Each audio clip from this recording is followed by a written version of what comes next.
and welcome to 2018, and I thought I'd start the year with an anti-bucket list. So a bucket list is a list of things you want to do before you die, and an anti-bucket list is a list of things you never want to have to deal with again. You might call it a fuck it list. And I've got 3 things that I think we're better off without in 2018. And the first one is this: government oops moments.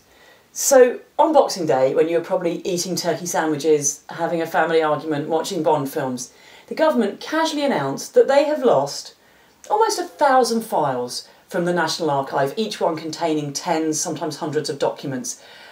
Firstly, it's so rude of them to just slip this out on a day when they know no one is really watching the news. Secondly, these documents relate to loads and loads of different situations. They've just sort of bundled it all together. We've lost some files, right? We've lost files about the Falklands War. We've lost files about the conflict in Northern Ireland. We've lost files about the British administration of Palestine. We've lost files about the British response to the Mau Mau insurgency in Kenya. Like, that's just like saying, oh, the police are talking to me about some charges. Like, what charges? Well, they found some body parts. Yeah, but which ones? It's kind of important that we don't just talk about some files, we talk about what files. Right, one of the files that's been lost is the file that relates to the Zinoviev letter. So this is a letter which appeared to be from communists in Russia to communists in Britain. It was published in 1924 in the Daily Mail and used to undermine the then first Labour government. And it turned out to be a fake. It subsequently turned out to be a fake. It had been written by MI6 as a way of undermining the Labour government.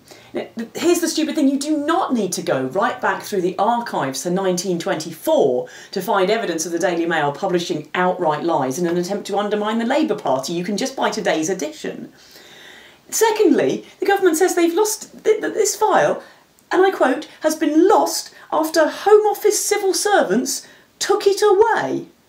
Well, that's not lost, that's stolen. That is over. You can't go, I came round your house, Kate, and lost your TV. No, you've nicked it, you fucker. You have nicked it. You have deliberately stolen it. And this idea that the government can just go, oh, well, you know, we've lost it, so don't ask us any more questions about that stuff. Some of these files relate to really serious international issues where there could still be implications of war crimes, and there's still a possibility of going back through these and doing something about it. If I just forget to fill in my tax form because I've just lost the documents, I'm not going to be told, oh, well, never mind, probably everything was fine anyway.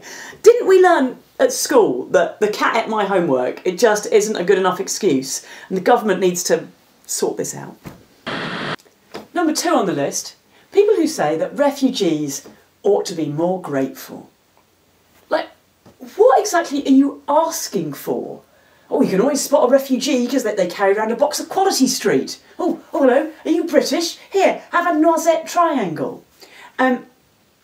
So I do voluntary work with refugees, and so I know what we're talking about here. I deal with women who have been political campaigners in their home country, trying to make the world a better place for all of us. In response, they've been imprisoned, raped in prison, watched their family be murdered. They've managed to escape to the UK, where they have a legal right to come under international law to seek a safe place to stay.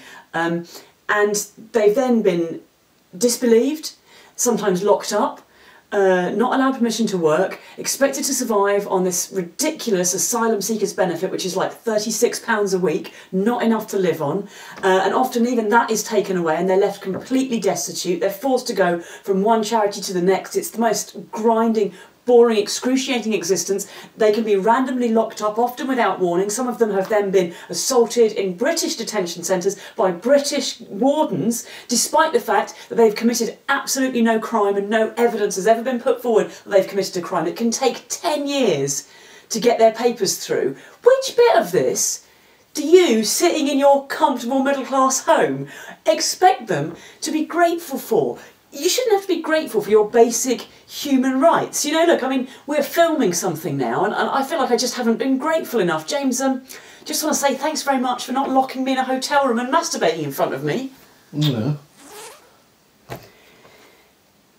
And one more thing as well. I said that I do voluntary work with refugees. Have you noticed this stuff here? So we've got booze, perfume, toiletries, chocolates. Guess what this is? These are Christmas presents from the refugees that I do voluntary work with. From where I'm sat, they look pretty fucking grateful. Maybe if they're not grateful to you, it's because you haven't done anything to bloody well help them. Number 3, men who insist on telling everyone that they actually prefer larger women. Oh, well, thanks very much. You know, what do you want, a round of applause for getting an erection near somebody who doesn't look like a supermodel? Well done. And so often it's caveated. So often I prefer slightly larger women. You know, not huge, not massive, not, you know, have a biscuit but don't finish the packet, love. And it plays into this message that's so pervasive that anything and everything women do must be for the benefit of men. You know, this is the time of year when a lot of women are on a, you know, New Year's resolution, trying to eat better, trying to get more exercise, and the vast majority of them are doing it to improve their professional lives, to improve their physical health, to improve their mental health, and in some cases doing it to get away from the sort of nasty bullying that women are so often subjected to if their appearance doesn't conform to certain standards. And even then, the message, I actually prefer larger women, so often comes tied into this, women are supposed to have curves. You know, women with curves are real women. And that is actually just body shaming thin women. Right? The truth is that women, real women, come in all shapes and sizes. Even sanitary towel manufacturers have worked that out now. And I can tell you from personal experience that even if you are in, as a woman, completely peak physical condition, somebody on the internet is still in a hurry to tell you you're unattractive.